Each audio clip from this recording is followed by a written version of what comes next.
பல நூல் படித்து நீ அறியும் கல்வி. பல நூல் படித்து நீ அறியும் கல்வி, பிறர் நலன் நினைத்து நீ வழங்கும் செல்வம், பிறர் உயர்வினிலே உனக்கு இருக்கும் இன்பம், இவை அனைத்திலுமே இருப்பதுதான் தெய்வம். இதோ எந்த தெய்வம் முன்னாலே என்று சொன்ன வாலிப கவிஞன் வாலியின் வார்த்தைகளை முன்வைத்து, தெளிவுறவே அறிந்திடுதல், தெளிவுறவே அறிந்திடுதல், தெளிவு தர மொழிந்திடுதல், சிந்திப்பார்க்கே கழிவளர உள்ளத்தில் ஆனந்த கனவு பல காட்டல், கண்ணீர் துளி வர உள் உருக்குதல், இவையாவும் நீ அருளும் தொழில்களன்றோ என மகாகவி சுப்பிரமணிய பாரதியின் சரஸ்வதி வணக்கத்தை முன்வைத்து, கண்ணியத்திற்கும் போற்றுதலுக்கும் உரிய ஒரு நீண்ட இடைவெளிக்கு பிறகு 9வது முறையாக எழுச்சி பெற்றிருக்கக்கூடிய பெரம்பலூர் புத்தக திருவிழாவின் நிறைவு நாள் நிகழ்ச்சியில் பேசுகின்ற பெரும் வாய்ப்பை எனக்கு அளித்த பெருந்தகைகளுக்கு என்னுடைய வணக்கமும் வாழ்த்தும் நன்றியும் பாராட்டும். அன்பு சகோதரர் சரவணன், பபாசியின் செயலர் அன்பு சகோதரர் முருகன், எனக்கு முன்னால் சொற்சிலம்பம் ஆடியிருக்கக்கூடிய இலக்கிய செல்வர் வழக்கறிஞர் MP நாதன், அதற்கு பின்னால் ஒரு கழக கொள்கையில் நின்று மிக முத்தான சொல்லெடுத்து நம்மை தன்னுடைய சொல் வளைக்குள் ஆக்கிரமிப்பு செய்து கொண்ட பெருந்தகை கவிதை பித்தன், கபில விருது பெற்ற அன்பண்ணன் முத்தரசன், என் அன்பு தோழி ராஜேஸ்வரி, 8ஆம் வகுப்பு வரைக்கும் என்னுடன் படித்த இன்றைக்கு தலைமை ஆசிரியராக இருக்கும் ஜாக்குலின், என் மீது பேரன்பு கொண்டு திரளாக கூடியிருக்கக்கூடிய பெரம்பலூர் வாழ் என் தமிழ் உறவுகள் அத்துணை பேருக்கும் என்னுடைய பணிவன்பான வணக்கத்தை நான் தெரியப்படுத்திக் கொள்கிறேன். கற்றல் நன்று என்கின்ற தலைப்பில் என்னை பேச பணித்திருக்கிறார்கள். வாழ்க்கை விசித்திரமானது. எவ்வளவோ மணி நேரமாக காத்திருக்கிறீர்கள் தானே? எப்பத்துல இருந்து உட்கார்ந்து இருக்கிறீங்க? 5 மணில இருந்து உட்கார்ந்து இருக்கீங்க தானே? இந்தா இப்ப வந்தவங்களுக்கு சேர் ரெடி ஆகுது. வாழ்க்கை மிக மிக விசித்திரமானது. யாருக்கு வாய்ப்பு கிடைக்கும், யாருக்கு வாய்ப்பு கிடைக்காது என்பதனை நாம் சொல்லிவிடவே முடியாது.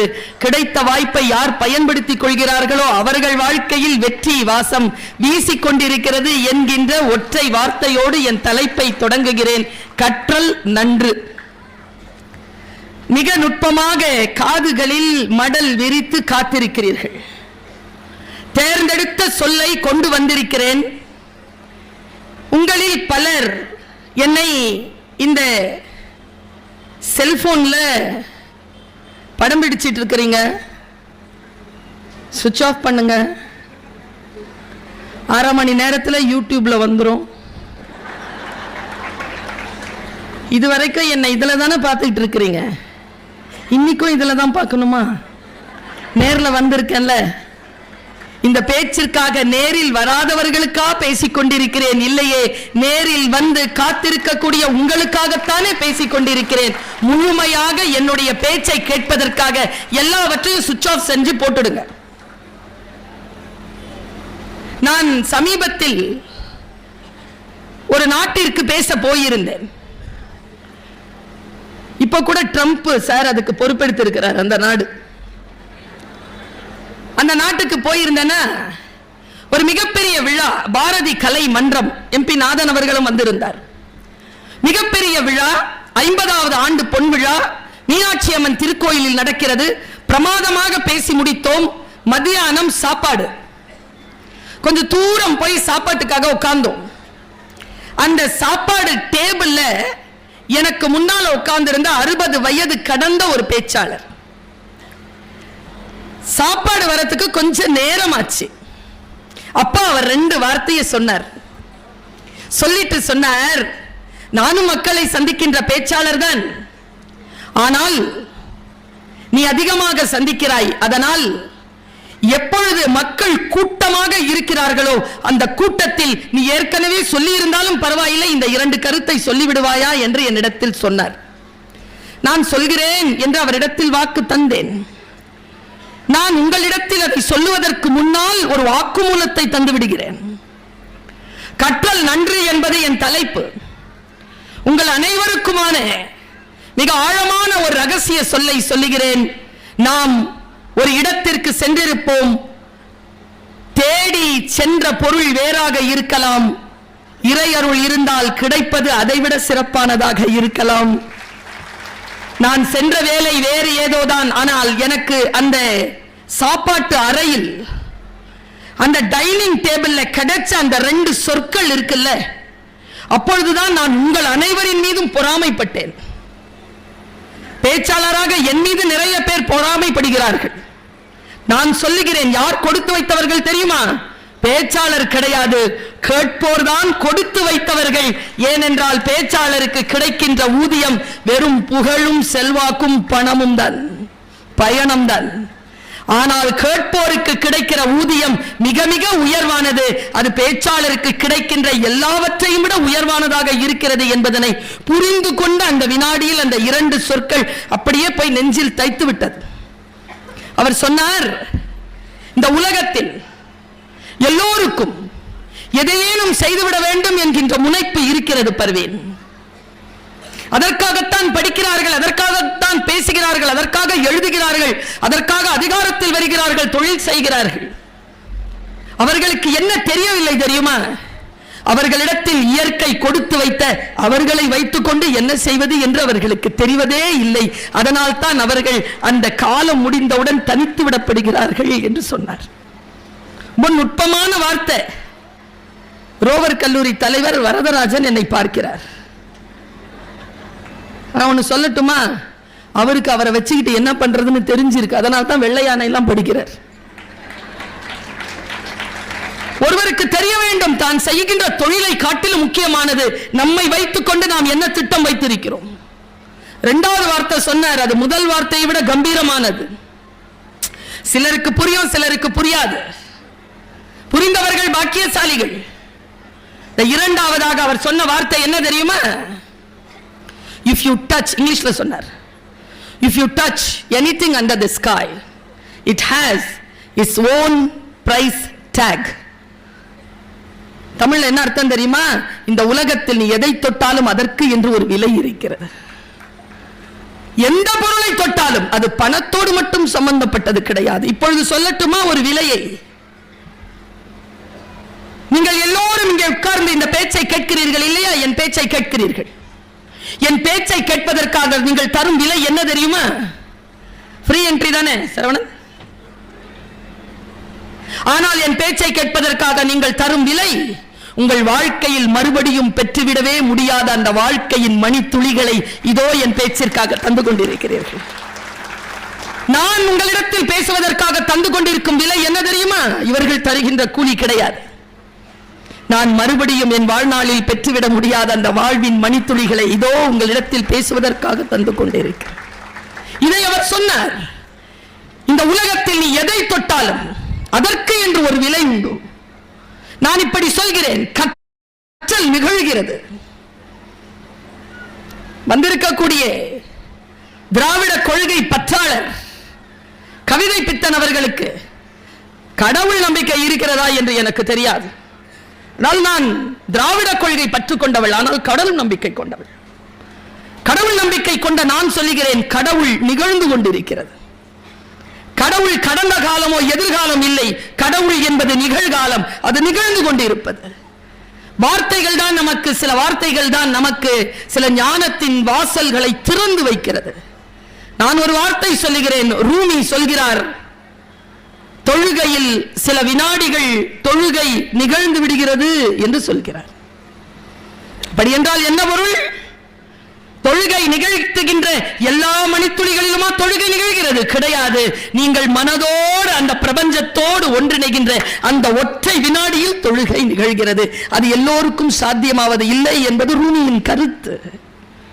நான் சொல்லுகிறேன், வாழ்க்கையில் நம் வாழ்க்கையை மாற்றக்கூடிய சொல் யாருடைய உதடுகளில் ஒளிந்து கொண்டிருக்கிறது என்று நமக்கு தெரியாது.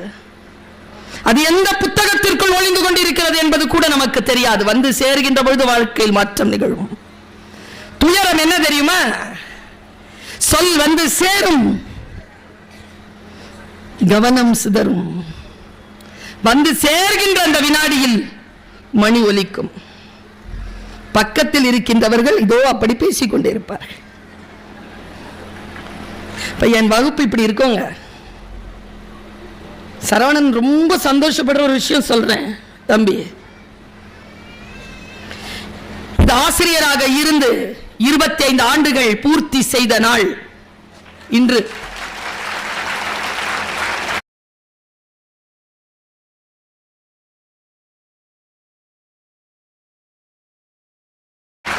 ஆசிரியராக இருக்கின்ற என் வெள்ளி விழா. ரகசியம் என்ன தெரியுமா? என் வகுப்பில் யாரும் இதுவரைக்கும் ஃபெயில் ஆனதில்லை, ஃபெயிலாக விட்டதில்லை. இப்படி இருக்கும் என் அவை, இப்படி இருக்கும் என் சபை, இப்படி இருக்கும் என் வகுப்பு. வார்த்தைகள் தான் வந்து சேர்கின்ற பொழுது கவனம் சிதறும். கவனம் சிதறுகின்ற அந்த வினாடியில் வார்த்தை கடந்து போகும் பாருங்க. அது ஒரு சுத்திட்டு வரத்துக்கு 30-40 வருஷம் ஆயிடும். காலத்தில் பயிற்சி என்பது போல் எந்த வினாடியில் கடவுள் போல் நிகழ்கின்ற அந்த சொல் நம்மை வந்து சேர்ந்துடணும். நான் சொன்னேன் இல்லையா, ஒரு நாட்டுக்கு போயிட்டு வந்தேன்னு. நடுவில் ஒரு 2 நாள் லீவ் இருந்துச்சு, நிகழ்ச்சி இல்லை. பக்கத்து நாட்டுக்கு போகிறதுக்கான வாய்ப்பு, அவங்க ரொம்ப நெருக்கடியான வாய்ப்பு. அது அந்த வாழ்க்கையில எனக்கு பேச போகின்ற பொழுது கிடைக்கின்ற அனுபவங்கள் இருக்கு இல்லையா, அது கூலியை விட அதிகமானது, அதிக பெருமதியானது. 2 விஷயங்களை நான் பெற்றுக்கொண்டேன். என் அனுபவங்கள் உங்கள் அனுபவங்கள் போல்தான், ஆனால் உங்கள் பார்வை வேறு, என் பார்வை வேறு இல்லையா? அந்த வேற்றான பார்வையில் எனக்கு கிடைத்த அந்த அனுபவங்களை நான் சொல்லுகின்ற பொழுது நீங்கள் அதை நேரடியாக கடந்து வந்திருந்தாலும் உங்களுக்குள் ஒரு கற்றல் நிகழ்ந்து விடுகிறது என்பதுதான் என் பேச்சின் வெற்றி. ஒரு வீட்டுக்கு நான் போயிருந்தேன். அந்த வீட்டில் ஒரு 6 மாச குழந்தை, பேரழகின் பெட்டகம்.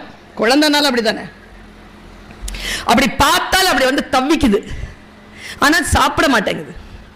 சாப்பிடாம அழிசாட்டியம் பண்ற அந்த குழந்தைய அவங்க அம்மா சாப்பிட்ற ஊட்டுறதுக்கு அவ்வளோ பாடுபட்டு இருந்தா. நான் தங்கி இருந்த வீட்டில் அவங்க அம்மா சொன்னாங்க, நீ பாட்டு பாடு, இந்த குழந்தை சாப்பிடும். அந்த பொண்ணு போய் டேப் ரெக்கார்டர் போடுறதுக்கு முன்னால யோசிச்சுது, அம்மா நானே பாடலாமான்னு கேட்டுச்சு. அந்த அம்மால பாடு பாடு, சாப்பிடுதான்னு பார்ப்போம், பாடு, பயமுறுத்தாம பாடு. அந்த அம்மா பாடுச்சிங்க. நீங்க நம்புவீர்களா? அந்த அழுதுட்டு இருந்த குழந்தை அப்படி பார்த்துச்சிங்க, கல கல கல கல கல கலன்னு சிரிச்சுது. இந்த கப்பு நிறைய அந்த ஸ்வீட் பொட்டேட்டோ ஃபுல்லா சாப்பிட்டுருச்சிங்க. பாட பாட சாப்பிடுதுங்க. அது 3 நாள்ல 100 முறையாவது நான் அந்த பாட்டை கேட்டிருப்பேன். இந்த குழந்தை 6 முறை தான் சாப்பிட்டுச்சு. அந்த குழந்தைய சிரிக்க வைக்கணும்னு அந்த அம்மா 100 முறை அந்த பாட்டு பாடிச்சு. எனக்கு அந்த பாட்டு மனப்பாடம் ஆயிடுச்சு. இந்த பாட்டு சொல்லட்டுமா? காத்து மேல, காத்து கீழே, காத்து லெஃப்ட்ல, காத்து ரைட்ல, காத்து மேல காத்து அடிக்குது, காத்து கொஞ்சம் நாத்து கிளக்க சிரிக்குது. 3வது நாள் முடிஞ்சு நான் செருப்பு மாட்டிக்கிட்டு என் சூட்கேஸை பிடிச்சிக்கிட்டு ஆர்த்தி கூப்பிட்டேன் அந்த பிள்ளைய. இங்க பாரு, நான் மறுபடியும் இந்த வீட்டுக்கு வரும்போது இந்த பிள்ளை வளர்ந்துருக்கும், சரியா? ஏன்னா வெளிநாடு கனடா, அடிக்கடி போக முடியாது, 3-4 வருஷமாவது ஆகும். நான் வரும்போது உன் பிள்ளைய பத்தி என்கிட்ட எந்த கம்ப்ளைண்ட்டும் பண்ணக்கூடாது. சொல்ற பேச்சை கேட்க மாட்டேங்குது, அசிங்கமான பாட்டு தான் கேட்குது, குத்து பாட்டு தான் கேட்குது, ரசனை கெட்டு போச்சு, பெரியவங்க பேச்சே கேட்கறது இல்லைன்னு என்கிட்ட சொல்லக்கூடாது. ஏன்னா அதன் விதையை நீ 3 நாட்களுக்கு முன்னால் விதைத்து விட்டாய். அந்த குழந்தை கேட்டுச்சா அந்த பாட்டு பாடுன்னு? ரசனையை மாற்றி கொடுத்தது யார்? நீங்கள் தான் கொடுத்தீர்கள். கொடுத்தது நீங்கள். திட்டதெல்லாம் இந்த சின்ன பிள்ளைகளை ஒரு பேச்சும் கேட்க மாட்டேங்குது. முடியா சரியா வெட்ட மாட்டேங்குது, பேண்ட சரியா போட மாட்டேங்குது, பிளவுஸ சரியா போட மாட்டேங்குது, துப்பட்டாவை போட. எப்படி போடும்? ரசனையை தான் மாற்றி வைத்திருக்கிறீர்களே. அதற்கான ஒரு மாற்று சிகிச்சை தான் இத்தகைய புத்தக திருவிழாக்கள், இத்தகைய சிந்தனை அரங்கங்கள். ஒரு தலைமுறையின் ரசனையை மாற்றக்கூடிய முயற்சியில் ஈடுபடுகின்ற பெரியவர்கள் மிகப்பெரிய கற்றலில் ஈடுபடுகின்ற ஒரு தலைமுறையை உருவாக்குகிறார்கள், அல்லது அவர்களை பள்ளம் தோண்டி புதைக்கக்கூடிய புதை குழிகளையும் உருவாக்கி விடுகிறார்கள். உங்க எல்லாருக்குமே ஒரு ரகசியத்தை சொல்றேன். உங்க குழந்தைகள், உங்கள் பேர குழந்தைகள் யாரும் உங்க பேச்சை கேட்காது. சாபம் இல்லை, நடைமுறை. ஏன் கேட்காது? நீங்கள் கேட்டீர்களா? அதுவும் கேட்காது. ஆனால் கேட்காது என்பதற்காக நீங்கள் நல்லவற்றை சொல்லுவதை நிறுத்தி விடாதீர்கள். ஏன் என்ற ரகசியத்தை இன்று சொல்லிவிட்டு போகிறேன்.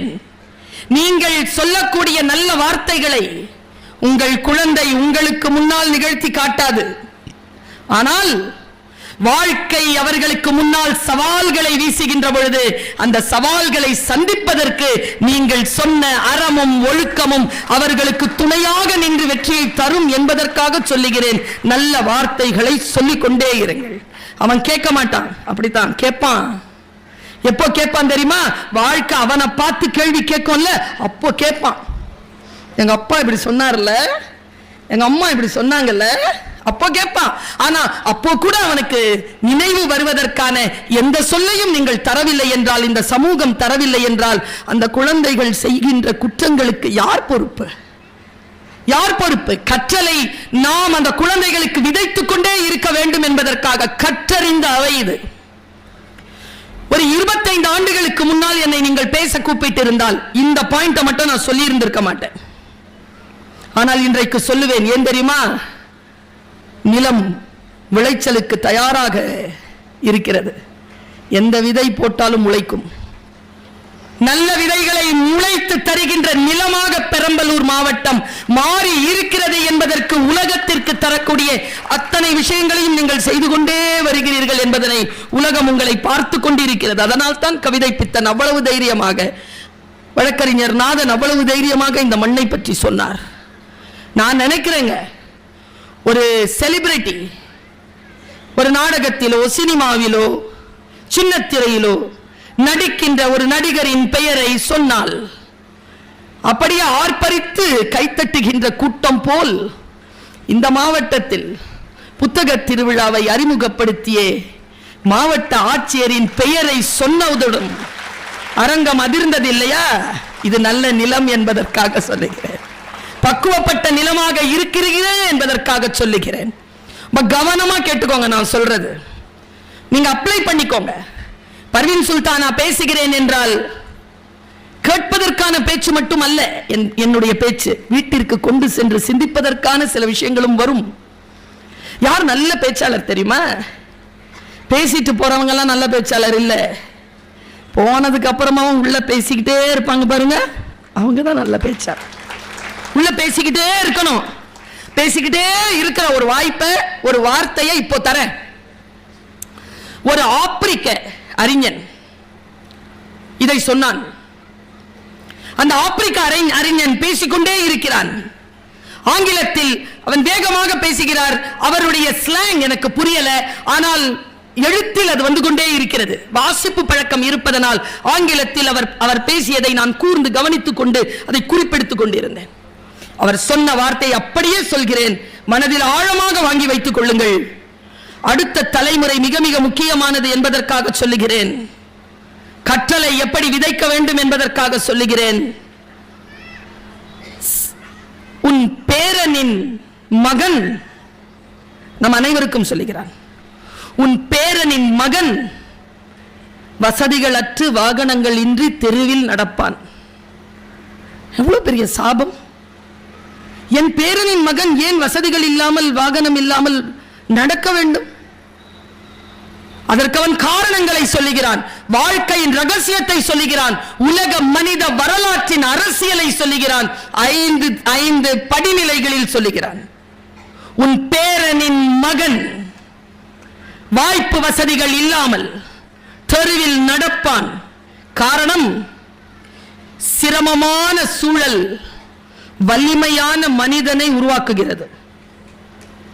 சிரமமான சூழல் வலிமையான மனிதனை உருவாக்குகிறது. வலிமையான மனிதன் வசதியான இலகுவான சூழலை உருவாக்குகிறான். வசதியான சூழல் வலுவற்ற மனிதனை உருவாக்குகிறது. வலுவற்ற மனிதன் சிரமமான சூழலை உருவாக்குகிறான். நாம எந்த ஜெனரேஷன்ல இருக்கிறோம்? எல்லா பெற்றோருக்கும் சொல்றேன், எல்லாருமே தன்னுடைய குழந்தைகளுக்கு கொடுத்துட்டு இருக்கிறது என்ன தெரியுமா? Vitamin M. மணி, டப்பு, காசு, துட்டு. எந்த குழந்தையும், எனக்கு தெரிஞ்சு ரோவர் சார் கிட்ட எல்லாம் பேர குழந்தை வந்தானா 500 ரூபாய் பரிசா கொடுத்தானா ஏத்துக்க மாட்டான்னு நினைக்கிறேன். கட்டு கொடுத்தாத்தா, கட்டு கொடு. நான் ஒரு போனை வாங்கிட்டு போறேன், 10வது வகுப்பு படிச்சுட்டு நான் என் பையன் கேட்கிறான், ஃபமி 1 லட்சம் ரூபா. So what? உனக்கடா 10th படிக்கிற, வை நாட்?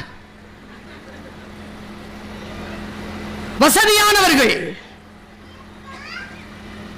நாங்கள் வசதியானவர்கள் வலுவற்ற மனிதர்களை உருவாக்கி கொண்டிருக்கிறோம். Vitamin M. உங்களுக்கு வளர்றது என்ன தெரியுமா? விட்டமின் கே, கொழுப்பு.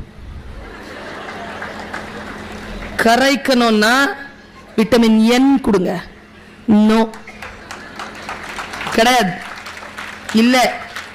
என்ன குழந்தை பார்க்கறான், நல்லா தானே பேசிட்டு இருந்த, இப்படி பேசுற?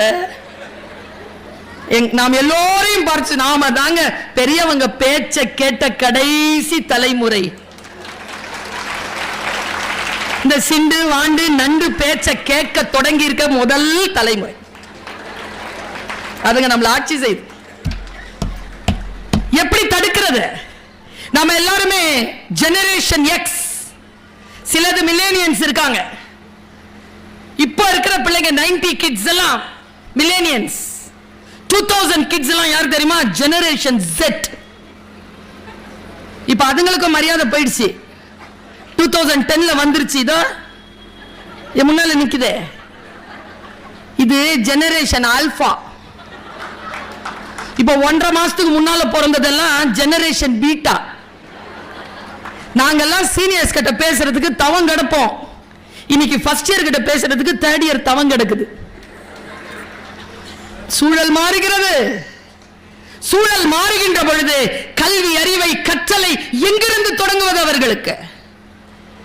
நான் ஒரு ரகசியத்தை சொல்லிவிட்டு போகிறேன். பெற்றோர்கள் கவனம். உங்கள் குழந்தைகளை கொஞ்சம் கண்டிப்புடன் வளர்த்து பாருங்கள். கொஞ்சம் கண்டிங்க. நண்பர்களாக இருங்க, தண்டிச்சிடாதீங்க. ஆனா கண்டிப்பா இருங்க, தண்டிச்சிடாதீங்க. கண்டிப்பாருங்க. குழந்தைங்க கொஞ்சம் வெயிட்ட தூக்குட்டோமே, என்ன பிரச்சனை உங்களுக்கு? ஸ்கூல்ல உள்ள போற வரைக்கும் எடுத்துட்டு போய் கொடுக்கிறது. நான் சொல்லட்டுமா, எங்க அம்மா அவங்க சொத்தெல்லாம் என் பேருக்கு தான் எழுதி வைக்குது. 5 பிள்ளைங்க எங்க அம்மாக்கு. காரணம் என்ன தெரியுமா? எங்க அம்மாவை நான் வெயிட் தூக்க விட மாட்டேன். புரியுதா? அம்மா அப்பாவை நல்லா பார்த்துக்கோங்க, சொத்து கிடைக்கும். ஒருத்தன் சொல்றான் புரியலன்னு. எப்படி புரியும்? குழந்தைகளை கொஞ்சம் வெயிட் தூக்க விடுங்க. ஏன் தெரியுமா? தன் கைகளில், பெற்றோர்களின், பெரியவர்களின் கரங்களில் இருந்து தன்னுடைய கரத்திற்கு வெயிட்ட தூக்கிக்கிற குழந்தைகள், அந்த பெற்றோர்களை அவர்கள் முதிர முதிர இவர்கள் பார்த்துக் கொள்வார்கள். இல்ல அவங்க வெயிட்ட தூக்க கூடாதுன்னு அவங்களுக்கு வசதியான வாழ்க்கையை ஏற்படுத்தி கொடுத்தீங்கன்னா நீங்க சாவர வரைக்கும் அவங்களை நீங்க தான் பார்த்துக்கணும். அதுங்களுக்கு அந்த பழக்கமே வராது. நான் சொல்லுவதெல்லாம் உளவியல். இன்னொரு உளவியல் சொல்றேன். கற்றல் என்பது என்ன? இந்த உலகத்தில் எங்கோ நிகழ்ந்து கொண்டிருக்கிறது, உங்களுக்கு வந்து சேர்கிற போது நீங்கள் கற்றுக்கொள்கிறீர்கள். அதனால் தான் அவர் சொன்னார், புதியன விரும்பு. எனக்கு எல்லாம் தெரியும், அவனுக்கு ஒன்றும் தெரியாது. நான் சொல்றேன், தெரியாமத்தான் கேட்கிறேன், தெரிஞ்சு கேட்கிறேன்னு அர்த்தம். உஷாரா இருக்கணும். நான் ஒன்னு சொல்றேன், நீ தப்பா நினைச்சுக்க மாட்டிய, தப்பா நினைச்சுக்கிற மாதிரி ஏதோ சொல்ல போறான்னு அர்த்தம். கவனம். கவனத்தோடு இருக்கக்கூடியவர்கள் கற்றலில் ஈடுபடுகிறார்கள். கற்றல் அவர்களுக்கு புதிய புதிய பாதையை திறந்து கொடுக்கிறது. ஒரு நுட்பமான ஒரு அரசியலை சொல்லுகிறேன்.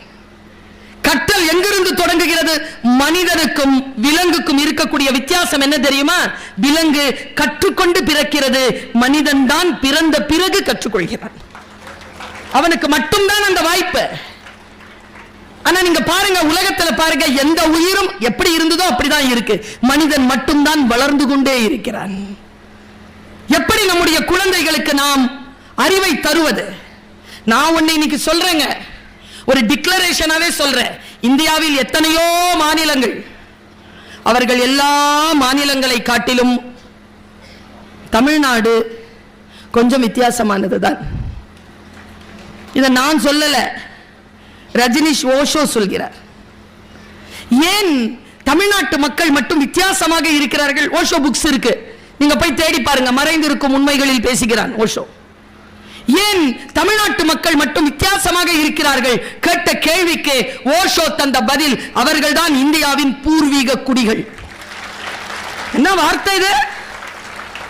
பூர்வீக குடிகள் நாங்கள். சுயமரியாதை துடிச்சு போயிட்டாருங்க கவிதை பித்தன் பக்கத்தில் உட்கார்ந்து. காலில் விழுவது ஜெயராஜ் அவர்களின் மரபு சார்ந்த சிந்தனை. யார் காலிலும் நானும் விழமாட்டேன், என் காலிலும் யாரையும் விழ அனுமதிக்க மாட்டேன் என்கின்ற சுயமரியாதை கூட்டத்தில் இருந்து வந்த சிங்கம் கவிதை பித்தன். அது நிகழ்ந்து போனதாக இருந்தாலும் மேடையில் அப்படி சொல்லிவிட்டாரே என்று பதை பதைத்தபடி வந்தாருங்க. நான் சொன்னேன் சார்கிட்ட, இன்னும் மிச்சம் இருக்கும். எங்கள் காட்டிலே ரியல் சிங்கங்களாக உலவிக் கொண்டிருந்த சிங்கங்களில் ஒன்று இதோ உயிர்ப்போடு இதோ மேடை அருகில் வந்து கொண்டிருக்கிறது பாருங்கள் நாதன் சார் என்று அவர்களிடத்தில் நான் சொன்னேன். எந்த வார்த்தைக்குள் என்ன இருக்கிறது என்பதனை கண்டுபிடிக்கக்கூடிய விஷயம். குழந்தைகளுக்கு நாம் அந்த ஷார்ப்னஸ் கொடுக்கிறோமா? வார்த்தைகளுக்கு உள்ளே இருக்கக்கூடிய அரசியலை அவர்களுக்கு நாம் தருகிறோமா? நான் பாருங்க, குழந்தைகள் எப்படி வளர வேண்டும் என்று சொல்கிறேன். ஒரு ஆசிரியையாக சொல்லுகிறேன், குழந்தை எப்படி வளரணும். கல்யாண்ஜி எழுதினர், நல்லா தெரிஞ்சுக்கோங்க. குழந்தைகள் உங்கள் சொல்லை கேட்டு வளர்வதே இல்லை, உங்களை பார்த்து வளர்கிறார்கள். உங்களை பார்க்கிறார்கள், உங்கள் அசைவுகளை பார்க்கிறார்கள். எல்கேஜில ஒரு குழந்தை சாப்பிடல 3 நாளா. அந்த டீச்சர் எனக்கு முன்னால பெற்றோருக்கு போன் பண்றாங்க. இந்த பெற்றோர் போன்ல சொன்னதை ஸ்பீக்கர் போட்டு அந்த டீச்சர் எனக்கு காட்டினாங்க. என்ன சொல்றாங்க பாருங்க மேடம். நானும் தான் பார்க்குறேன், 3 நாளா டிஃபன் பாக்ஸ் வருது வீட்டுக்கு. என்ன பண்றது? நீங்க கிளாஸ் டீச்சர் தானே, நான் வேலையால இருக்கிறேன். உங்ககிட்ட செல்போன் இருக்கா? இருக்குது. குழந்தை சாப்பிடலன்னா அது கையில கொடுங்க. யாரு? டீச்சர். செல்போன் கொடுக்கணுமா? உங்களுக்கு தெரியுமா, ப்ளூ லைட் இருக்குல்ல, செல்போன்ல வரக்கூடிய லைட் உங்களுடைய குழந்தையின் அறிவை மழுங்க செய்கிறது என்று உளவியலாளர்கள் அறிவியலாளர்கள் சொல்கிறார்கள். வகுப்பறைகளில் அதுதான் பேன் செய்யப்பட்டது. கொண்டு வரக்கூடாதுன்னு சொன்னோம். கொரோனாவுக்கு அப்புறமா அதை கொண்டு வாங்கன்னு சொல்லக்கூடிய நிலையை காலம் உருவாக்கி விட்டது. கற்றல் நிகழ்கின்ற பொழுது கல்யாண்ஜி சொன்னார், வேலைக்காரியின் மடியில் உட்கார்ந்திருந்த குழந்தை பிஸ்கட் வாங்கி தந்த, நல்ல காட்சியை பார்த்துக்கோங்க. வேலைக்காரியின் மடியில் உட்கார்ந்திருந்த, இடுப்பில் உட்கார்ந்திருந்த குழந்தை பிஸ்கட் வாங்கி தந்த வேலைக்காரியின் வாயில் அதை திணித்தது, சாப்பிடு என்று. பாவம், ஒரு அப்படி முடிப்பார் கவிதையை. பாவம், எலி வேட்டை தெரியாத பூனைக்குட்டி. தனக்கு பிஸ்கட் வாங்கி கொடுத்த வேலைக்காரி சாப்பிடுன்னு சொல்லிச்சான் இந்த பாப்பா. பாவம், எலி வேட்டை அறியாத பூனைக்குட்டி.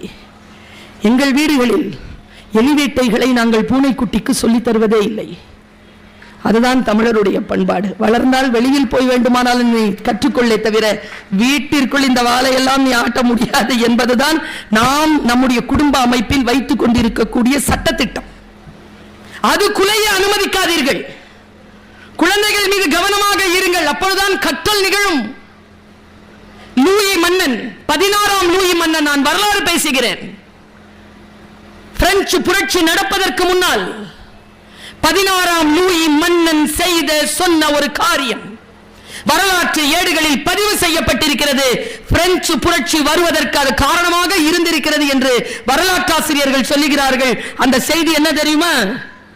வேலைக்காரிகளுடன் விளையாடிக் கொண்டிருந்த 16ஆம் லூயி தன் 4.5 வயதில் சொன்னானாம் வேலைக்காரியின் கையை நீட்டி, அது எப்படி உனக்கும் 5 விரல்கள்? எவ்வளவு ஆணவம்! என் வீட்டு வேலைக்காரி நீ, என்னை போல் விரல்கள் உனக்கு இருப்பதற்கு உனக்கு எந்த தகுதியும் கிடையாது என்று சொல்லி வளர்க்கப்பட்ட அந்த குழந்தை கடைசியில் சாம்ராஜ்ய சரிவைதான் சந்தித்தது என்று உலக புரட்சி வரலாறு சொல்கிறது. குழந்தைகளுக்கு எதை சொல்லித் தருகிறோம்? நாம் எப்படி வளர்க்கப்படுகிறது குழந்தை? எப்படி நாம் ஒரு விஷயத்தை சொல்லித் தருவது? நீங்க எல்லாருமே டாடா பற்றி கேள்விப்பட்டிருப்பீர்கள். டாடா அவர் இறந்த பொழுது அவருடைய புகழுரைகள் நிறைய எங்களுக்கு செயலிகளில் வந்து சேர்ந்தன. அதையெல்லாம் நான் சொல்ல இல்லை. அவர் சொன்ன ஒரு பாயிண்ட மட்டும் சொல்றேன். எனக்கு எப்பொழுதும் என்ன தெரியுமா? எது எங்கே நடந்தாலும், என்னுடைய தகப்பனார் எனக்கு சொன்னதுங்க, எது எங்கே நடந்தாலும், யாரை நீ கடந்து போனாலும் கற்றுக்கொண்டு கடந்து போ, கத்துக்கோ. நான் PhD முடிச்சிட்டு எங்க அப்பா கிட்ட கொண்டு வந்து காட்டுறேன். எங்க அப்பா சொன்ன வார்த்தை என்ன தெரியுமா? அவர் இன்னைக்கு உயிரோட இல்ல, அவர் வாய் மூடி இருக்கு, இந்த வாய் திறந்து இருக்கு. அவர் சொன்ன வார்த்தை அப்படியே சொல்றேன். எங்க அப்பா என்கிட்ட சொன்னார், சுல்தானா, PhD டாக்டர் உன்ன மாதிரி எத்தனையோ 1000 பிள்ளைகள், எத்தனையோ லட்சக்கணக்கான பொம்பளை பிள்ளைகள் படிக்கிறதுக்கு வாய்ப்பே இல்லாம இருக்காங்க தாய். நீ படிச்சிட்ட, உனக்காக இல்ல, எத்தனையோ பேர் படிக்கல, அவங்களுக்காக எல்லாம் சேர்த்துதான் நீ படிச்சிருக்க அப்படிங்கறத மட்டும் நினைவில் வச்சுக்கிட்டு களமாடு. இது உனக்காக மட்டுமல்ல, உன் கல்வி உனக்காக அல்ல, நீ கற்றுக்கொண்டது உனக்காக அல்ல. நீ சிறிய அளவில் கற்றுக்கொண்டு இருந்தாலும் அந்த சிறிய அளவையும் பயன்படுத்துங்கள் என்று சொல்லுகிறார் நபிகள் நாயகம் அவர்கள். அவருடைய ஹதீசுகளில் மிக முக்கியமான ஹதீஸ். பெண்களிலே உயர்ந்த பெண்கள், அன்சாரிய பெண்கள், அவர்கள் கல்வி கற்பதற்கு வெட்கத்தை ஒரு தடையாக பெறுவதில்லை என்று ஆயிஷா நாயகம் அறிவிக்கிறார்கள். அந்த ஹதீஸை தலபுல் இல்மி ஃபரீதத்துன் அலா குல்லி முஸ்லிமின் வ முஸ்லிமத்தின், ஆணாகவும் பெண்ணாகவும் பிறந்திருக்கக்கூடிய ஒவ்வொருவருக்கும் கல்வி என்பது கடமையாக்கப்பட்டிருக்கிறது என்று சொல்லுகிறது இஸ்லாம். கல்வி கற்றல் நன்று. பகவத்கீதை சொல்லுகிறது, கற்றுக்கொள். நான் உங்க எல்லார்கிட்டையும் நான் கேட்கிறேங்க, சில வார்த்தைகளை சிலர் சொன்னாதாங்க சரியா வரும்.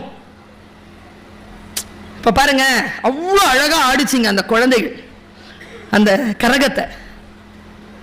குழந்தைகள் அதை ஆடினால் எவ்வளவு அழகு. சில பேர் சில விஷயங்களை செஞ்சா அவ்வளவு அழகு.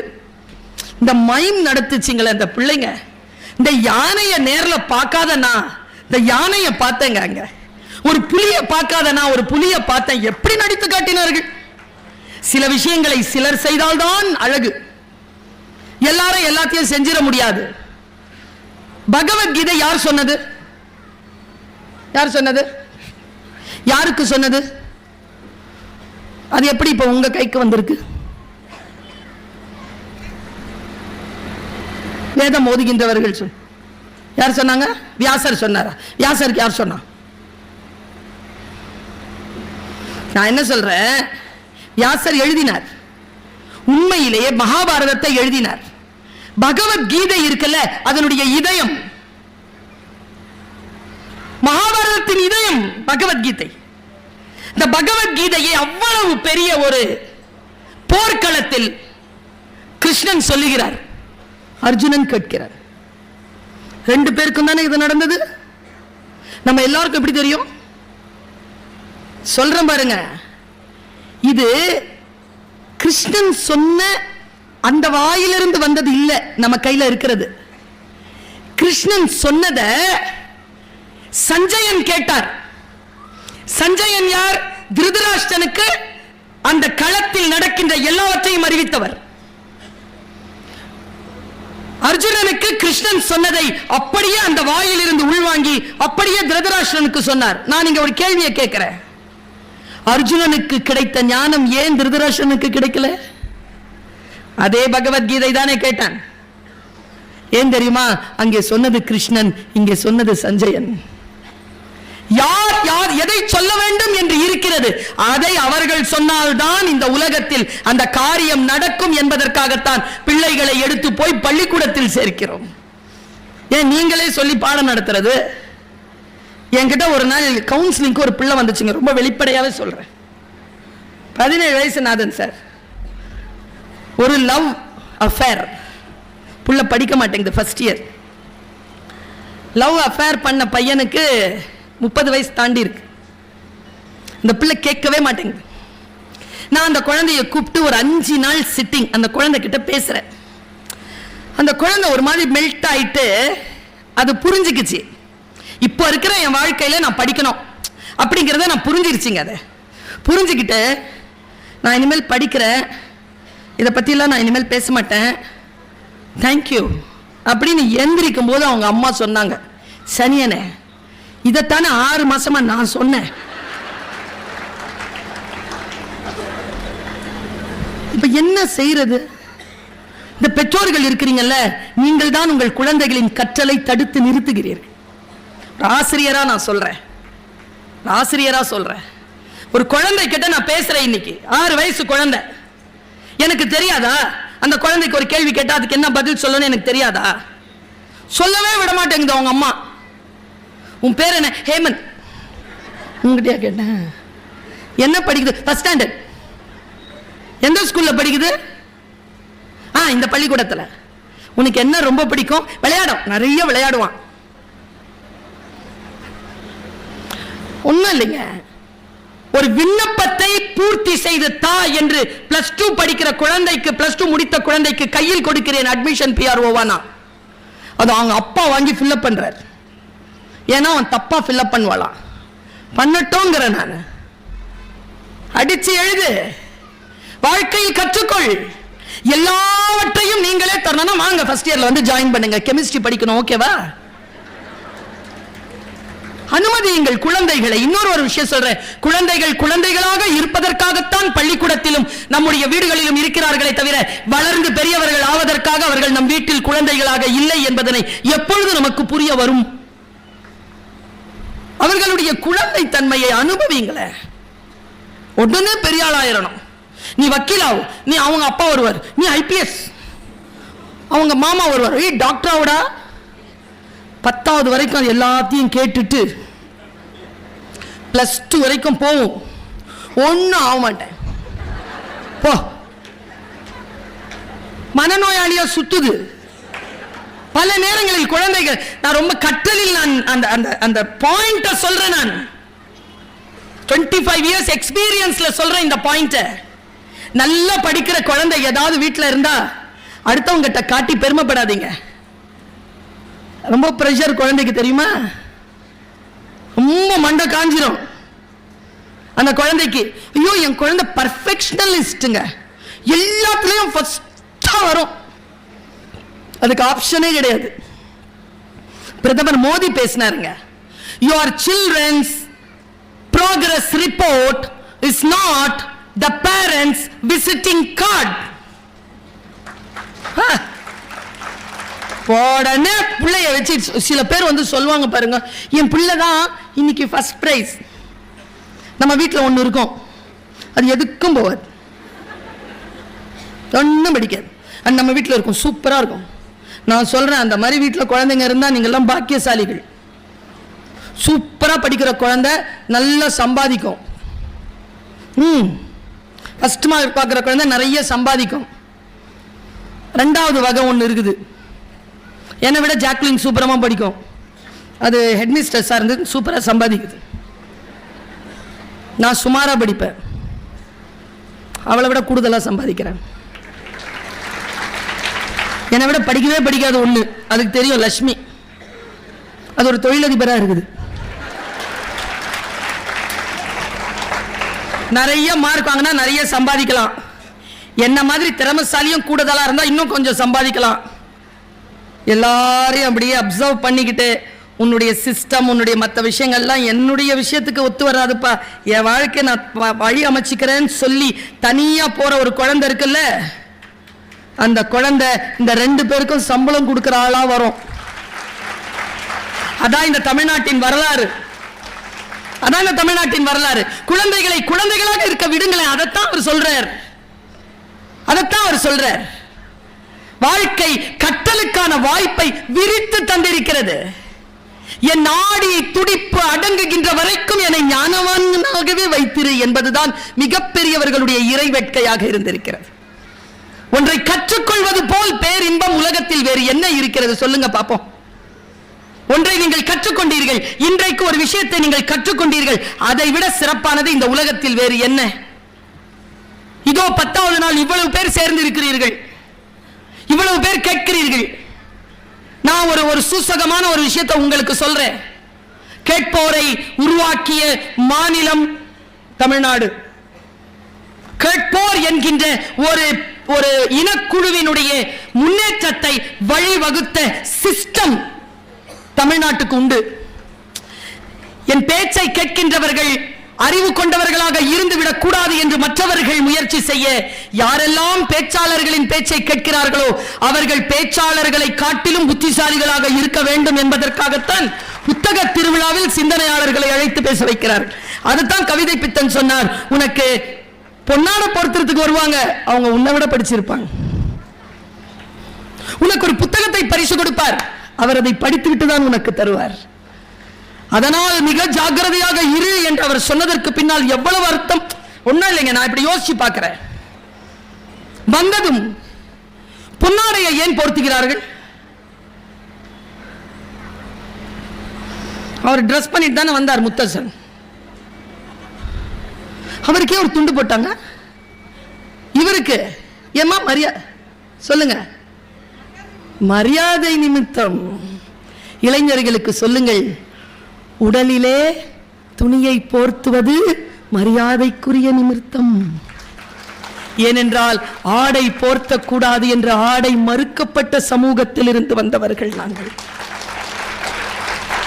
அதனால் ஒருபோதும் ஆடைகளை குறைக்கும் அரசியலை புரிந்து கொண்டு என் உடலை நான் காட்ட மாட்டேன், இது என் சுயமரியாதைக்குரிய விஷயம் என்று பெண்களும் ஆண்களும் சிறந்து நிற்க வேண்டும் என்பதற்கான வெளிப்பாடுதான் மரியாதைக்காக ஒரு துண்டை எடுத்து அப்படி போத்துறது. கலைஞர் ஒரு சூப்பர் விஷயத்தை செஞ்சார். பயனாடைன்னு கொடுக்காம பொன்னாடைன்னு கொடுத்தார். ஏன் தெரியுமா? பயனாடை கொடுத்தா அவங்களுக்கும் போத்துறவங்களுக்கு மட்டும் தான் தெரியுது, தூரமா இருக்கிறவங்களுக்கு தெரியல என்ன பண்றாங்கன்னு. அதனால பளபளப்பா எடுத்து போத்தி விட்டார். நினைப்பார் உடம்ப போத்து. எனக்கும் பல நேரங்கள்ல யோசனை உண்டு, இந்த பொன்னாடை என்ன பண்றது? இப்ப இந்த பிளவுஸ்லாம் அதுல தைச்சதில்லை, பார்க்காதீங்க, இது வேற மெட்டீரியல். நல்ல வேளை ரோவர் சார் வந்து புடவை கொடுத்தார். பயனாடை இல்லாமல் அது பயனாடையே பொன்னாடையாக கொடுத்தார். போட்ட வேஷ்டிகள் எல்லாம் பொன்னாடைகள் இல்ல, பட்டாடைகள், பொன்னால் நெய்யப்பட்ட பட்டாடைகளை கொடுத்தார். சான்றோர்களை இப்படித்தானே கொண்டாடி விட முடியும் நம்மால். யாரெல்லாம் சொல்லிக் கொடுக்கிறார்களோ, குரு என்கின்ற சொல் சமஸ்கிருத சொல். கு என்றால் இருள், ரு என்றால் விளக்குதல். குரு என்றால் இருளை விளக்குபவன் அர்த்தம். ஆசிரியர், ஆசுனா குற்றம், இரிதல்னா களைதல், குற்றங்களை களைபவர்கள் ஆசிரியர்கள். அவங்களுக்கு அந்த வேலையை செய்ய விடுங்க. உங்க பிள்ளை பொய் சொல்லுது, ஏன் பிள்ளையா? அது பொய் சொல்ல தெரியாது, சூப்பரா சொல்லும். 4 பேரோடு சேர்ந்துதான் என் பிள்ளை பழா போகுது. நானும் அந்த 4 பேரை 25 வருஷமா தேடி ஒரு முடிவுக்கு வந்தேன். அந்த 4 பேருக்கு லீடரே இதுதான். உங்க என் பிள்ளையும் சேர்த்து சொல்றேன், எல்லா பிள்ளைங்களுக்கும் 2 பேர் இருக்கு. ஒரு பேர் நம்ம வீட்டில் வச்ச மாணிக்கம், அதுக்கு உள்ள ஒரு பேர் வளர்ந்துட்டு இருக்கு பாட்சா. உள்ள இருக்குது, ரெண்டு வேஷத்துல இருக்குது. டீச்சர்களுக்கு தெரியும் அந்த 2வது வேஷம் என்னன்னு. சொன்னா கத்துக்கோங்க. நம் பிள்ளைகளை சரி செய்வதற்கு நாம் என்ன செய்ய போகிறோம் பாருங்க. சொற்களில் இருக்கக்கூடிய சூட்சுமத்தை புரிந்து கொள்வதற்காக நான் சொல்லுகிறேன். வியந்து சொல்வதற்கான ஒரு விஷயமா நான் இதை பார்க்கிறேன். இப்ப அமெரிக்க நாட்டில் ட்ரம்ப் உள்ளவர் போனவர் என்ன பண்றார், அந்த ரீல்ஸ் பார்க்கிறேன். அந்த டேபிள அந்த செக்ரட்டரி சொல்றாரு ட்ரம்ப் சார் கிட்ட, அந்த மாண்பமை ட்ரம்ப் அவர்கள் கீழே ஒரு டிராருக்கு அதை தரங்க அப்படிங்கிறார். என்ன இருக்கு அதுல அந்த பைடன் சார் போனார்ல, அவர் ஒரு தேங்க்ஸ் நோட் ஒன்று போட்டிருக்கார் பாருங்க. அவர் பிரிச்சு, நல்ல வேளை நீ இதை சொன்ன, நீ சொல்லாம இருந்திருந்தா இந்த ஆட்சி முடியும் வரை நான் இதை பார்த்திருக்க மாட்டேன்னு சொன்னார். பாருங்க ஒரு தலைவருடைய ஸ்டேட்மெண்ட். அதே நாட்டில் ஜனாதிபதியாக இருந்த ஒரு மனிதருடைய ஸ்டேட்மெண்ட். அவர் பேர் ஜேம்ஸ் புச்னன். ஜேம்ஸ் புச்னன் தன்னுடைய டென்யூர் முடிச்சிட்டு ஒயிட் ஹவுஸ்ல இருந்து வெளியில போறார். உள்ள வந்தது யார் தெரியுமா? Abraham Lincoln. ஆப்ரஹாம் லிங்கனுக்கு முன்னால ஜேம்ஸ் புச்னன். வெளியில வரும்போது ஜேம்ஸ் புச்னன் ஆப்ரஹாம் லிங்கன் கை குலுக்கி விட்டு அவர் ஒரு வார்த்தையை சொன்னார். மிஸ்டர் ஆப்ரஹாம் லிங்கன், நான் இந்த வெள்ளை மாளிகையை விட்டு வெளியேறுகின்ற பொழுது எப்படி மனமகிழ்ச்சியுடன் வெளியேறுகிறேனோ அதே மனமகிழ்ச்சியுடன் நீங்களும் உள்ளே வந்தால் நீங்கள் தான் இந்த உலகத்தில் மிக சிறப்பான மகிழ்ச்சியான மனிதர். நான் சொன்னவுடன் நீங்க கை தட்டிட்டீங்க. ஆனா சொன்ன வார்த்தை என்னங்கிறது வீட்டுக்கு போய் அமைதியா யோசிச்சு பாருங்க. நான் சொல்ற ஏற்ற இறக்கத்துல நீங்க கை தட்டிட்டீங்க. நான் வெளியேறுகின்ற பொழுது ஒரு மகிழ்ச்சியுடன் வெளியேறுகிறேன். அதே மகிழ்ச்சியுடன் நீ உள்ளே வருகிறாயா? ஒன்றை துறக்கும் பொழுது இருக்கக்கூடிய மகிழ்ச்சி ஒன்றை பெறுகின்ற பொழுது இருக்கின்றது என்றால் நீதான் இந்த உலகத்தில் ஆகச் சிறந்த மனிதன் என்று சொல்லுகின்ற அந்த வார்த்தை தான் அவர் சொன்னார்ல, அப்பொழுதலர்ந்த செந்தாமரையை வென்றதம்மாம் கம்பன். உனக்கு தான் ராஜாங்கம் அப்படின்னா காதல் உற்றிலன் இகழ்ந்திலன். உனக்கு ராஜாங்கம் இல்ல, இப்பொழுது எம்மனோர்க்கும் எம்பதற்கு எளிதோ யாரும் செப்பரங்குணத்து ராமன் திருமுக செவ்வி நோக்கின் ஒப்பதே முன்பு பின்பு. இருக்குன்னும் போது எப்படி சிரிச்சுக்கிட்டே இருந்தானோ, இல்லைன்னும் போது அதே மகிழ்ச்சியில இருந்தானோ. அவன் லீடர். லீடர்ஷிப்ங்கிறதுக்கு என்னங்கிறதுக்கு ஜேம்ஸ் புச்னன் ஆப்ரஹாம் லிங்கனுக்கு பாடம் எடுக்கிறான். டாடா பத்தி ஒரு விஷயம் சொல்றேன்னு சொல்லி நிறுத்தினா, டாடா கிட்ட ஒருத்தர் வரார். மிஸ்டர் டாடா, இந்த எனக்கும் அந்த பிரச்சனை உண்டு, பேனாவை தொலைச்சிருவேன். அதனால தான் நாதன் சார் கிட்ட கேட்டேன், அவர் இந்த மாதிரி ஒரு டைரியை வாங்கி இதில் விழாம இதையாவது வச்சுட்டு பாரு அப்படின்னு வாங்கி கொடுத்தார். டாடா என்ன வாங்கி கொடுத்தார் தெரியுமா? சொன்னார், தொலைச்சிரியா? ஆமாயா தொலைச்சிடுறேன். ஒன்று செய், தங்கத்தில் வாங்கிக்க. வாங்கு. தங்கத்தில் வாங்கிட்டான். 6 மாசம் கழிச்சு பார்த்தா பேனா பத்திரமா இருக்கு. ஏன்? அவனு சொல்லட்டுமா? விலை மதிப்பற்றது எதுவோ, உங்கள் மனதில் விலை மதிப்பற்றது எதுவோ அது உங்களோடு கடைசி வரைக்கும் தங்கி இருக்கும். எது விலை மதிப்பற்றது என்று நீங்கள் நினைக்கின்ற அந்த வினாடியில் அது உங்களை விட்டு விலகும். எப்படி நம்முடைய வாழ்க்கையில் சில விஷயங்களை கற்றுக்கொள்வது? ஒண்ணும் இல்லைங்க, எனக்கு என்னுடைய தாயார் சில நல்ல விஷயங்களை கற்றுத் தருகிறார். நான் கற்றுக்கொள்கிறேன், இந்த வயதில் கற்றுக்கொள்கிறேன், உலகத்துக்கே பாடம் சொல்லுகிறேன். ஆனால் நல்ல விஷயங்கள் யார் வாயில் இருந்து வந்தாலும் உடனடியாக கற்றுக்கொள்கிறேன். அதற்கு பிரதி உபகாரமாக என்னுடைய வாழ்க்கை நான் எப்படி வடிவமைத்துக் கொள்வது என்று பார்க்கிறேன். நான் ஒரு ரகசியத்தை, சூட்சுமத்தை சொல்லுகிறேன். யார் எதை சொன்னாலும் அதை உடனடியாக கேட்டு அது உங்கள் வாழ்க்கைக்கு சரி வரும் என்று உங்களுடைய மூளைக்கு செலுத்தி வடிகட்டி புரிந்து கொண்டு அதை நடைமுறைப்படுத்தி பாருங்கள். மிகப்பெரிய வியப்பான சூழல் நடக்கும். என்னுடைய அப்பா எனக்கு நல்ல தாலாட்டு பாடுவார். அவர் தாலாட்டு பாடும் பொழுது அம்மா தானே பாடுவாங்க எல்லா வீட்லயும். எங்க வீட்டில் எங்க அப்பா பாடுவார். எங்க அம்மா பேசும், எங்க அப்பா சூப்பரா பாடுவார். குரல் அவ்வளவு இனிமையா இருக்கும். இந்த காத்து மேல காத்து கீழே பாடுறாங்கல்ல, அப்படி பாடல. அப்பா பாடின தாலாட்டு பாடல் எனக்கு இன்றைக்கு நினைவிற்கு வருகின்ற பொழுது நான் சில ஞான வெளிச்சங்களை பெறுகிறேன். தாலாட்டு பாட்டு தான், போகிற போக்கில் சொல்லும் போது தூங்குற பாட்டு தான். தூங்குகின்ற பொழுது இப்படி சரியான வார்த்தைகள் வந்து விழுமோ, அந்த வார்த்தைகள் நம்முடைய வாழ்க்கைக்கு வெளிச்சத்தை ஏற்றி தருமோ? தரும் தரும். ஆனால் அப்படிப்பட்ட வார்த்தைகளை நாம் பெற்றுக்கொள்ள வேண்டும் என்பதற்காக சொல்லுகிறேன். இவ்வளவு புகழ்ந்து சொல்றல எங்க அப்பா பத்தி 2-3 கூட்டத்துக்கு தவிர்த்து மற்ற இடங்கள்ல சொன்னதில்லை. இங்க மேடையில் உட்கார்ந்து இருக்கிறவங்களுக்கு கூட தெரியாது. எங்க அப்பா நான் பிறந்த உடனே என்னை பார்க்க வரலப்பா. கோஸ் ஆஸ்பத்திரியில தான் எங்க அம்மா என்னை பெத்தாங்க. ஏன்னா கருப்பா இருக்கிறேனா, 3வது பொம்பளை பிள்ளை. வரலீங்க, பெட்ல இருந்து கீழே எடுத்து போட்டாங்களாம் எங்க அம்மாவை. எங்க அம்மா என்னை இப்படி தூக்கிக்கிட்டு இப்படி வந்திருக்காங்க. இதை எப்போ சொல்றாங்க தெரியுமா? 1997 முதலாக நான் வெளிநாடு போவதற்காக, விமானம் ஏறுவதற்காக வீட்டை விட்டு கிளம்புற, செருப்பு போடுறேங்க.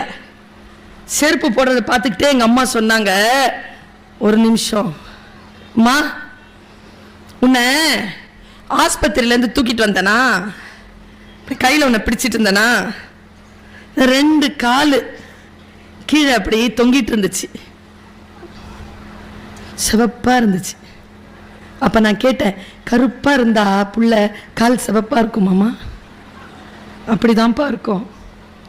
அந்த காலை பார்த்தேன், ரொம்ப நேரம் பார்த்துட்டு இருந்தேன். ரொம்ப அழகு உன் கால். ரொம்ப நேரம் அந்த பாதத்தை பார்த்துட்டே இருக்கிறேன். அந்த பாதத்தில் இப்ப செருப்பு மாட்டிக்கிட்டு நீ ஏர்போர்ட் போற, வெளிநாடு போற. நான் ஒன்று சொல்றேன், அதை செய்வியா? சொல்லுங்கம்மா. நீ போற மலேசியா நாட்டில் கடல் இருக்குதா? தெரியலம்மா. கால் நினைச்சிரு. ஏம்மா, உன் காலை தொட்ட தண்ணி உலகமெல்லாம் சுத்தும். சொல்லுங்க. அந்த அம்மா சொல்லுச்சுல, நான் போய் காலை நினைச்சேன். மலேசியால 31 நாடுகளுக்கு மேல் பயணம் செய்து விட்டேன். ஒரு டிக்கெட்டை கூட சொந்த செலவுல வாங்கினதில்லை. இப்ப வந்துட்டு போற செலவை கூட மாவட்ட ஆட்சியை தான் கொடுக்கறாங்க. சொற்கள், கவனம். அந்த வினாடியில் யாரோ ஏதோ ஒரு வார்த்தையை பேசுவார்கள். இயற்கையின் பேரருளும் இறைவனின் பெருங்கருணையும் இருந்தால் அந்த சொல் உங்களுக்கு புரிந்து போகும். உங்களுக்கு புரிந்து போக வேண்டும் என்பதற்காக நான் சொல்லை தேர்ந்தெடுத்து கொண்டு வரேன். இப்பங்க விருத்தாச்சலம் பக்கத்துல பொங்கல் விழாவுக்கு போயிருந்தேன். குழந்தைகள் கவனம், இளைஞர்கள் கவனம். நாங்க ஏதோ பேசுறதுக்காக போயிருக்கிறோம். உட்கார்ந்து இருக்கிறேன். ஒரு பையங்க உரி அடிக்கிற ப்ரோக்ராம் இங்க நடக்குமா? உரி அடிப்பியா? நீ அடிப்பியா? அந்த காம்படிஷனுக்கான ரூல் என்ன தெரியுமா? அங்க ஒரு அடிதான் அட்டெம்ப்ட், அவ்வளவுதான். அது தப்பாயிடுச்சுன்னா பிடுங்கிடுவாங்க கொம்பை. 100 பேர் பங்கு பெற்றார்கள். 6 முதல் 18 வயது வரை. 6 வயது பையன் ஜெயிச்சிட்டாங்க. 1000 பேர் சுத்தி நிக்கிறாங்க. வந்து அப்படி ஜெயிச்சுட்டு வந்து இப்படி பக்கத்துல உட்கார்ந்தான் பாருங்க. என் பக்கத்துல நான் குழந்தைகள் கிட்ட ரொம்ப நல்லா பேசுவேன். ஒரு விஷயம் சொல்லவா? குழந்தைகளிடத்தில் யார் மிகச் சிறப்பாக பேசுகிறார்களோ அவர்கள் உலகத்தில் யாரிடம் வேண்டுமானாலும் பேசலாம். அவங்க கிட்ட பேசணும், அவங்க பேச்ச கேட்கணும். அந்த பையன் கிட்ட சும்மா கேட்டேன், உன் பேர் என்ன? அப்படி பார்த்தாங்க. அவன் கண் எப்படி தெரியுமா இருந்துச்சு? அப்போ எனக்கு இந்த பிரசிடென்டா இருந்தார்ல ஒபாமா, ஷார்ப்புங்க. அப்படி பார்த்தாங்க, என்ன கத்தி மாதிரி இருந்தாங்க. வில்லில இருந்து புறப்படுற அம்பு மாதிரி இருந்தான். பார்த்தான். என்ன பேரு? என்ன பேரை சொன்னான் பாருங்க, ராஜராஜன். ஃபுல் பேரை சொல்லு. ராஜராஜ சோழன். உடனே எனக்கு இங்க சிரிப்பு வந்துருச்சு. இந்த 6 வயசுல இருக்க ராஜராஜ சோழன் உரி அடிச்சுட்டு வந்து உட்காந்து சொல்றது. இப்படி கேட்டேன், உனக்கு பையன் பிறந்தா என்னப்பா பேர் வைப்பேன்னு சொன்னான் பாருங்க பதில். அது என் தாத்தாவுக்கு ஏற்கனவே நான் வச்சுட்டேன். என்னப்பா? ராஜேந்திர சோழன். எனக்கு பிடிச்சிருச்சு அந்த பையனை, நான் ஃப்ரெண்ட் ஆயிட்டேன். எப்படி ஜெயிச்ச சொல்ல, இந்த மழலை மாறாத அந்த குழந்தை தத்து தத்தென்று சொன்ன அந்த வார்த்தைகளை கோர்வையா நான் சொல்றேன். ஆனா பயங்கரமான வின்னிங் ஸ்ட்ராட்டஜி வேணுமா? 100 பேருக்கு நடுவுல ஜெயிச்சான் பாருங்க. அவன் சொல்றான், நான் போனா என்ன கழுத்துல ஏதோ அந்த ரோஸ் கலர் விசில் வச்சுட்டு சுத்துறாருல அந்த அங்கிள், அவர் பார்க்கறதுக்கு எப்படி இருந்தாருன்னா உங்களை மாதிரி இருந்தார் சார், கொஞ்சம் சரி இவர் அப்புறமா எழுப்பி பார்த்துக்கோங்க, அப்படி இருந்தார். இன்ஷர்ட் பண்ணியிருக்கிறாரு, இது பனின் போட்டிருக்காரு, இன்ஷர்ட் பண்ணியிருக்காரு, பிடி மாஸ்டர் மாதிரி இருக்கார். ஊதிக்கிட்டே இருக்கிறார் விசில. அந்த பையனுடைய கண்ணுல துணியை கட்டிட்டு காதல ஊதி இருக்காரு விசில, ஊதி சுத்தி விட்டாராம். சொல்றாங்க, கண்ணை கட்டி காதுல விசில ஊதி சுத்தி விட்டாரு, எனக்கு ஒன்னும் தெரியல. சரி, உங்களுக்கு தான் தெரியுதுல்ல, இத்தனை பேரும் கத்திக்கிட்டு இருக்கிறாங்க. ஆனா அவர் சுத்தி விட்டவர் தப்பு தப்பா வழி சொல்றாரு. இப்ப அடி படி, லெப்ட்ல போ, லெப்ட்ல இப்ப அடி அடி அடின்னு சொல்றாரு. நான் யார் பேச்சும் கேட்கல, சுத்தி சுத்தி நடந்துகிட்டே இருந்தேன். அத்தனை பேரும் கத்திக்கிட்டே இருந்தாங்க.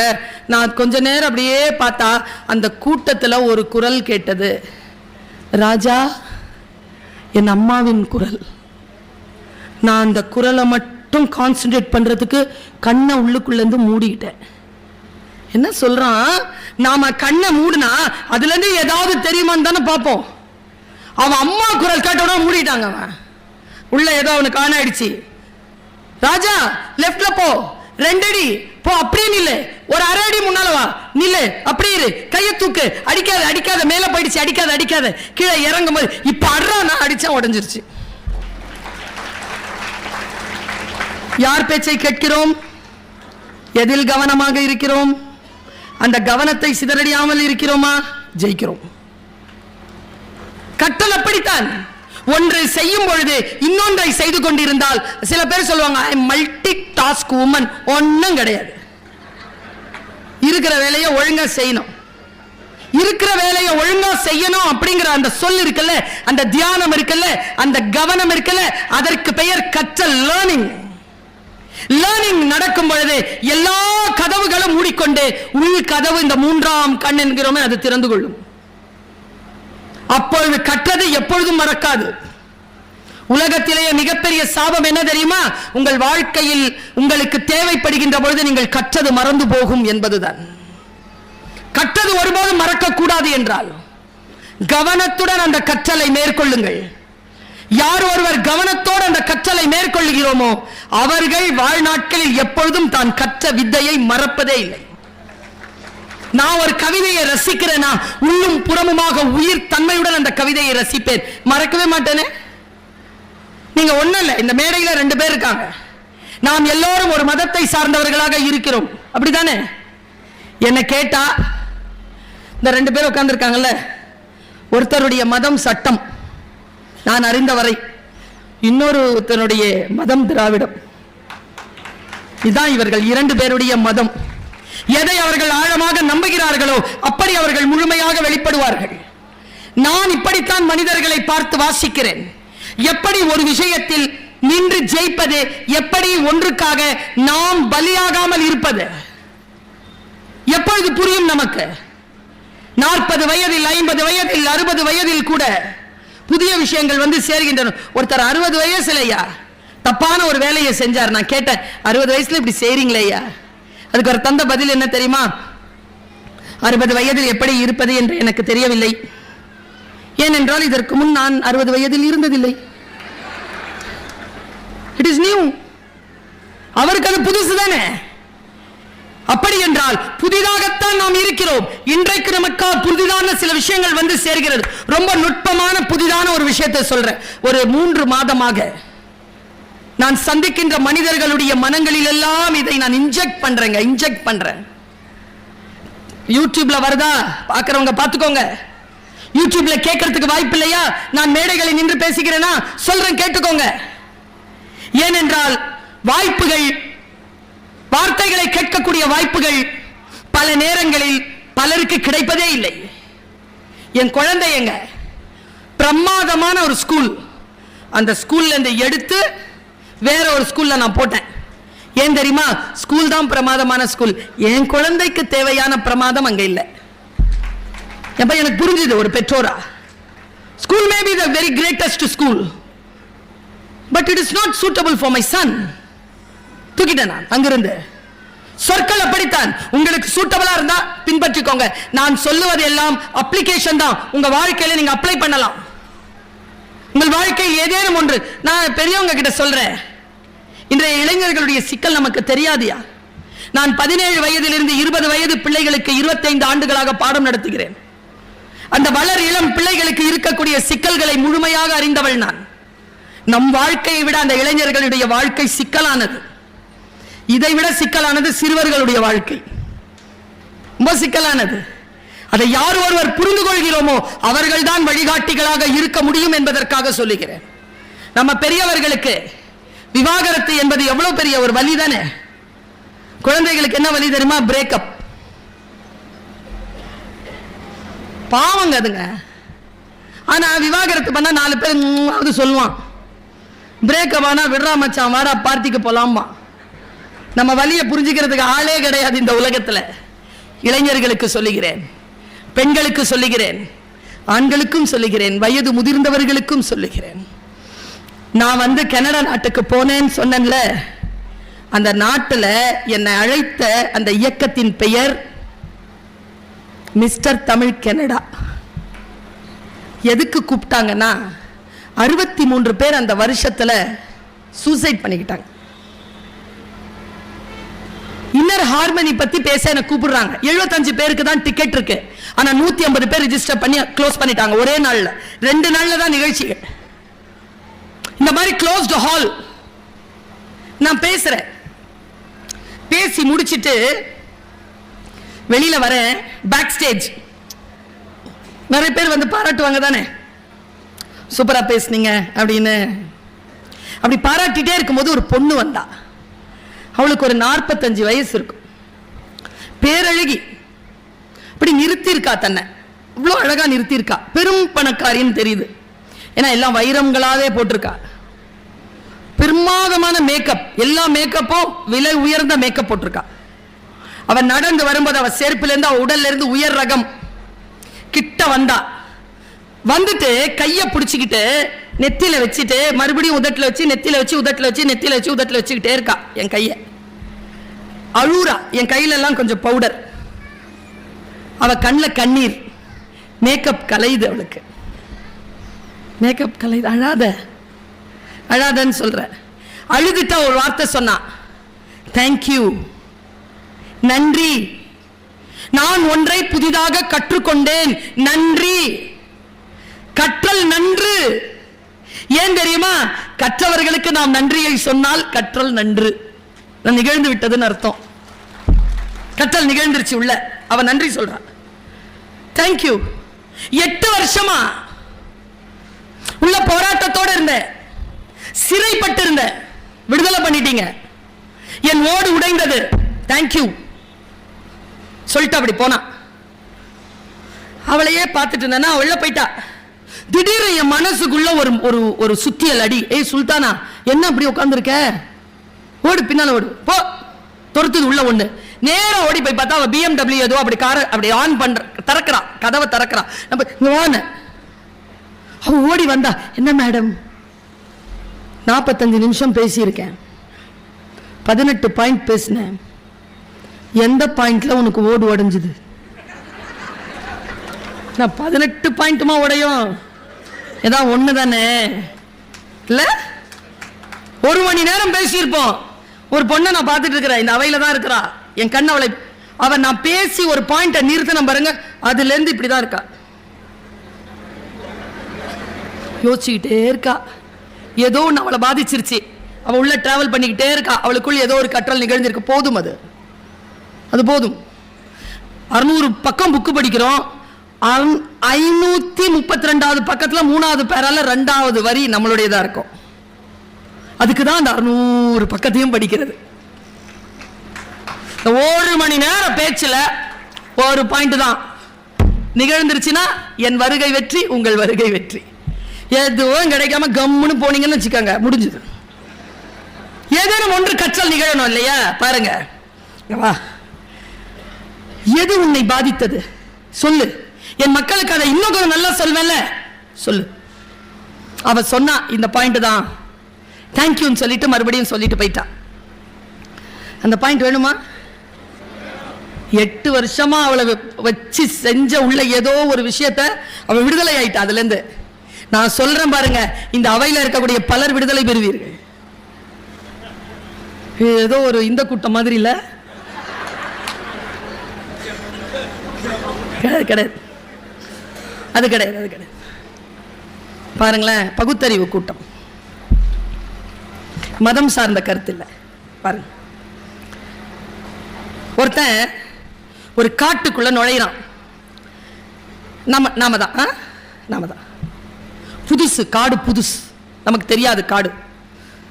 இருட்டு வெளிச்சம் மாறி மாறி வருது. எப்படியோ பாதையை கண்டுபிடிச்சு போய்கிட்டே இருக்கிறோமா, திடீர்னு ஒரு பெரிய பாம்பு புத்து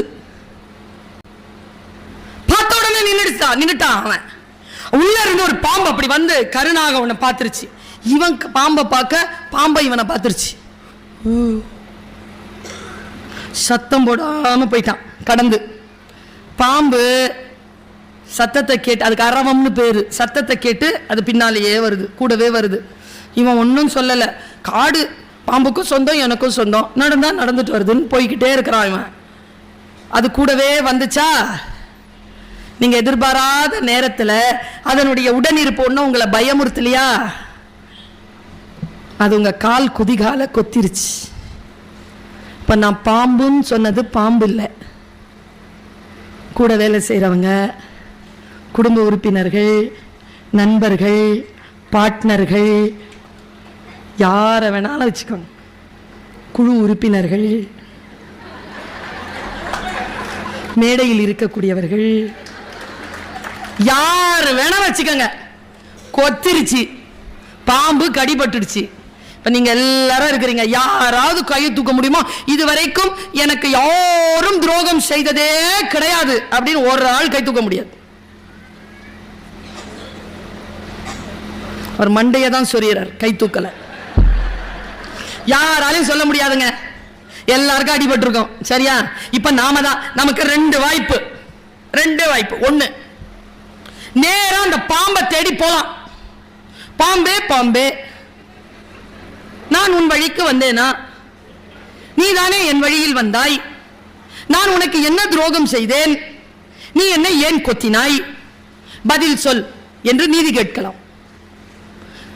பாம்பிடம் எந்த நீதியும் கிடைக்காது. அதன் இயல்பு கொத்துவது. சரியா?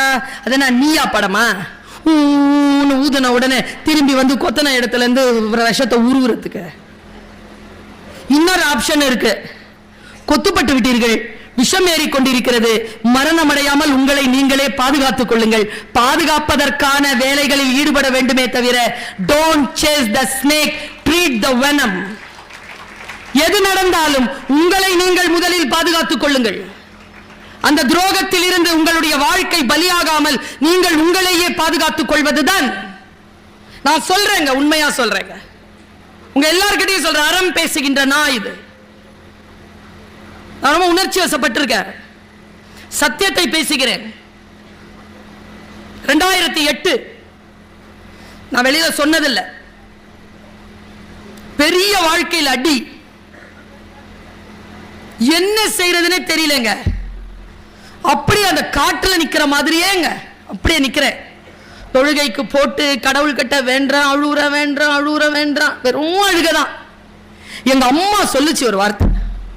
தொழுகை முடிச்ச உடனே இப்படி பார்த்துட்டு நின்று ஒரு மாதிரி எழுப்பி என்ன சேர்ல உட்கார வச்சு, தொழுகை முடிச்ச உடனே உட்கார வச்சு, சுல்தானா அழுதது போதும், இனி அழாத. அவங்ககிட்ட சொல்லிட்டல, கடவுள்கிட்ட சொல்லிட்டல, அவன் பார்த்துப்பான். நீ உண்மையானவளா, ஒழுக்கமானவளா, அறம் சார்ந்தவளா இருக்கிற அப்படின்னா நீ எதற்காக மனம் கரைகிறாயோ, யார் உனக்கு இந்த துன்பத்தை தந்தார்களோ அவர்களை இறைவன் உனக்கு முன்னால் சோழி போல் கொண்டு வந்து போடுவான். அந்த நேரத்தில் நீ அவர்களுக்காக பிரார்த்தனை செய்வாய். கடவுளே, நான் நினைக்கலையே இவங்களுக்கு போய் இவ்வளவு கஷ்டமான நீ பிரார்த்தனை பண்ணுவ. அந்த காலம் வரும், அழுவதை நிறுத்து. அன்றிலிருந்து அழுவதை நிறுத்தி கொண்டேன். 10 ஆண்டுகள் கழித்து இறைவன் சோழியாக கொண்டு வந்து போட்டான். அவர்களுக்காக பிரார்த்தனை செய்ய தொடங்கினேன். நீங்கள் அறம் சார்ந்தவர்களாக இருந்தால் first you treat the venom, don't chase the snake.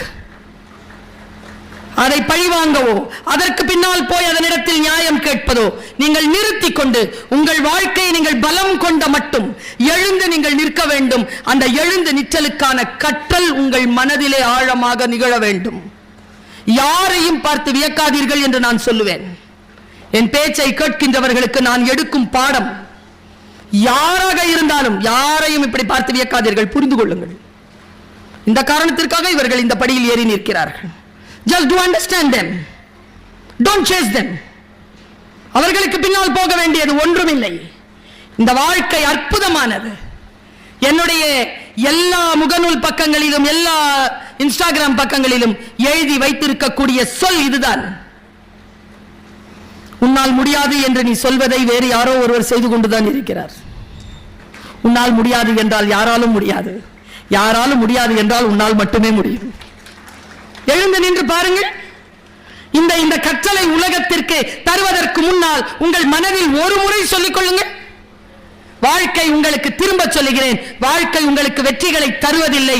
வாழ்க்கை உங்களுக்கு வாய்ப்பை தான் தரும். யார் ஒருவர் வாய்ப்பை பயன்படுத்திக் கொள்கிறார்களோ அவர்களுக்குத்தான் வெற்றி வந்து காலில் முத்தமிடுமே தவிர வெற்றி அதுவாக வந்து நிற்பதே இல்லை. பிரபஞ்சத்தில் நீங்கள் எதை நிகழ்த்துகிறீர்களோ அது உங்களுக்கு திரும்பி வரும். எதுவும் தானாக நிகழாது, நீங்கள் தான் நிகழ்த்திக் கொள்ள வேண்டும். நீங்கள் மாறினால் எல்லாம் மாறும். சிலவற்றை ஏற்றுக்கொண்டால் தான் வாழ்க்கையில் மற்றவர்கள் மாறுவார்கள். இன்று, நேற்று, நாளை என்பது ஒன்றோடு ஒன்று தொடர்புடையது. இந்த விதிகளை மனதில் வைத்துக் கொள்ளுங்கள். மிக அடிப்படையான விதிகள் இதெல்லாம். நாம் செய்யும் பிழைகளை நாம் மறந்து விடுகிறோம். நாம் செய்த பிழைகள் நம்மை துரத்துகின்றன என்று என் பேச்சில் நான் குறிப்பிட்டேன். பிழைகள் செய்யாமல் இருப்பதற்கான சூழலை நாம் அமைத்துக் கொள்ள வேண்டும் என்றால் நமக்கு சில கற்றல் நிகழ வேண்டும். இப்படி சொல்லி நான் நிறைவு செய்கிறேன்.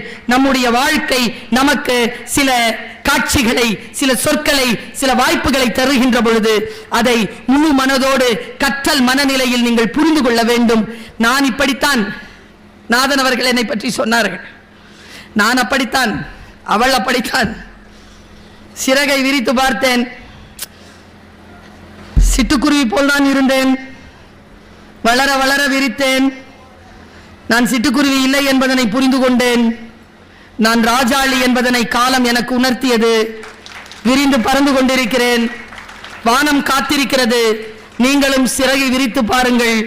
செம்புட்பறவையே, சிறகை விரி. பூட்டிய இருப்பு கூட்டின் கதவு திறக்கப்பட்டது.